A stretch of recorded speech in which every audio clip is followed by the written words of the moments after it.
সব বাধা যায় সরে, এগোলে হাত ধরে।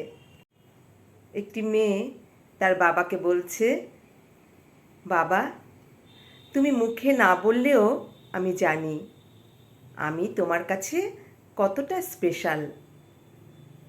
আড়াল থেকে আগলে রাখো, ভালোবাসায় জড়িয়ে থাকো, সাহস যোগাও প্রতিদিন। বাবা, তুমি আমার গাইড, তুমি আমার সুপার হিরো। ফাদার্স ডে বা পিতৃ দিবসে বিশ্বের সমস্ত বাবা বা পিতাদের আমি আমার শ্রদ্ধা জানিয়ে আজকের ভিডিওটি শুরু করছি। যদিও আমি কোনোদিনও পিতৃস্নেহ বা ভালোবাসা পাইনি, কারণ আমার বয়স যখন 1.5 বছর তখন আমার বাবা মারা যান। সেই থেকে আজও বাবাকে খুব মিস করি। আমার মেয়ে প্রতি বছর এই দিনটিকে মনে রাখে। এই স্পেশাল দিনে সে তার বাবাকে আগলে রাখে, কিছু না কিছু উপহার দেয়, বাবাকে খুশি করার চেষ্টা করে। এই জন্য আমি খুব গর্ববোধ করি। Good morning everyone. কাছে দূরে দেশে বিদেশে আমার সকল বন্ধুদের আমার চ্যানেলে স্বাগতম। আশা করছি তোমরা যে যেখানেই আছো খুব ভালো আছো। তো বন্ধুরা, এখন ঘড়িতে বাজে সকাল 9:30, আর আমি আমার একটি ছোট্ট ভিডিও আজ এখন থেকে স্টার্ট করলাম। আশা করব তোমরা ভিডিওটি স্কিপ না করে কন্টিনিউ করবে। তাহলে চলো সঙ্গে থেকে দেখতে থাকো।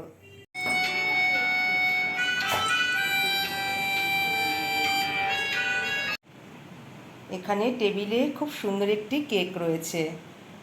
ফাদার্স ডে স্পেশাল গিফট মেয়ে তার বাবাকে দিল। সেই সঙ্গে রয়েছে আরও একটি সুন্দর গিফট, চা কফি খাওয়ার জন্য সুন্দর একটি কাপ।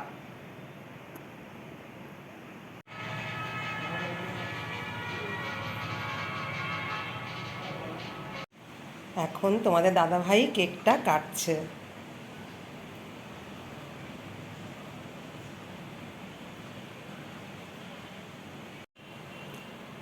আজ কোনো ব্রেকফাস্ট করব না, এটা দিয়েই ব্রেকফাস্ট হবে। আলু দিয়ে চিকেন রান্না হবে তোমাদের দাদাভাই ও মেয়ের জন্য। সেই জন্য এখানে একটি কাচের বাটিতে চিকেনগুলো খুব ভালো করে ধুয়ে রাখা আছে। রয়েছে বয়েল করা আলু, রয়েছে পেঁয়াজ রসুন পেস্ট আর 2 রকমের টমেটো কেচাপ।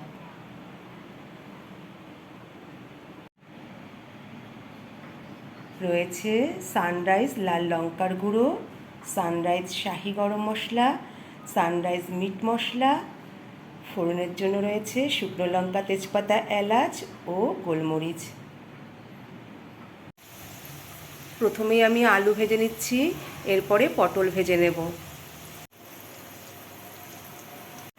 আলু পটল ফ্রাই করতে করতে আমি আরেকটি ওভেনে কাঁচা কলা আলু দিয়ে ট্যাংরা মাছের একটি পাতলা ঝোল করেছি। তো সেটা তোমাদের কাছে শেয়ার করতে পারিনি, পরে করে নেব। আর এখন আমি চিকেনের জন্য বয়েল করা আলুগুলো একটু ভালো করে ফ্রাই করে নিচ্ছি। খুব গরম, কিচেনে একদম থাকা যাচ্ছে না। আলু দিয়ে চিকেন রেসিপি সম্পূর্ণ রেডি। হ্যালো এভরিওয়ান, এখন বাজে দুপুর 2টো, আর আমি দুপুরের লাঞ্চ মেনু নিয়ে টেবিলে উপস্থিত হয়েছি। রয়েছে এখানে সাদা ভাত, 1 টুকরো কাগজি লেবু, আলু ভাজা, পটল ভাজা। রয়েছে কাঁচা কলা আলু দিয়ে ট্যাংরা মাছের পাতলা ঝোল। আর রয়েছে আলু দিয়ে চিকেনের ঝোল। তোমাদের কাছে আমি কিছু কিছু মশলা শেয়ার করেছিলাম, আবার কিছু কিছু মশলা স্কিপ করে গিয়েছিলাম। তো এখন একটু শেয়ার করে নিচ্ছি। এখানে কিন্তু আদা পেস্ট ও জিরের গুঁড়ো এবং ধনের গুঁড়ো অ্যাড করেছি। সবশেষে টেবিলে রয়েছে 2 রকমের আইসক্রিম।